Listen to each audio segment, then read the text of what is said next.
இயேசு கிறிஸ்து ரத்தம் சகல பாவங்களை நீக்கி நம்மை சுத்திகரிக்கும். அவருடைய மாம்சம் நம்முடைய மீறுதலை நீக்கி நம்ம குணமாக்கும். அவர் தழும்புகளாலே நீங்கள் குணமானீர்கள். அவர் தழும்புகளாலே என்ன குணமானது? வெளியே இருக்கிற காயமா உள்ளே இருக்கிற காயமா? அநேகர் நினைக்கிறோம் நம்ம வெளியே இருக்கிற காயம்தான், ஏதோ ஒரு புண்ணு ஆறி போடுதுன்னு நினைக்கிறோம். அப்படி இல்லை.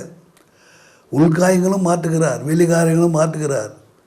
உள்ளே இருக்கிற புண்ணு, உள்ள சரீரத்துக்குள்ளே இருக்கிற ரணங்கள், wounds, it will be also be cured. Outside also will be cured. But another meaning, what you know, இன்னொரு ரகசியம் என்னன்னா, சத்தியம் என்னன்னா, யாருன்னா திட்டிட்டு இருப்பாங்க, யாருன்னா கோபமாக பேசிட்டு இருப்பாங்க, என்னமோ நடக்காத உங்கள் வாழ்க்கையில் நடந்துகிட்ருக்கோம். அந்த வேதனையாக இருக்கும் உங்களுக்கு. அந்த வேதனை உங்களால் மறக்கவே முடியாது. நினைக்கும் போதெல்லாம் திக்கு புக்குன்னு பக்குன்னு அது. அந்த வேதனை ஒரு காயம். அப்படிப்பட்ட காயத்தையும் அவர் சரீரம் குணமாக்கும்.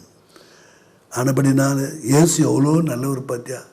என் மகளே நீ நல்லா இருக்கும்படியாக, என் மகனே நீ ஆசீர்வாதமாக இருக்கும்படியாக உனக்காக என் உயிரே கொடுத்தேன்னு சொல்லி இயேசு கிறிஸ்து ரத்தத்தெல்லாம் சிந்தி தன் சரீரத்தை கொடுத்து செத்தார். செத்து 3ஆம் நாள் உயிரோடு எழுந்தார்.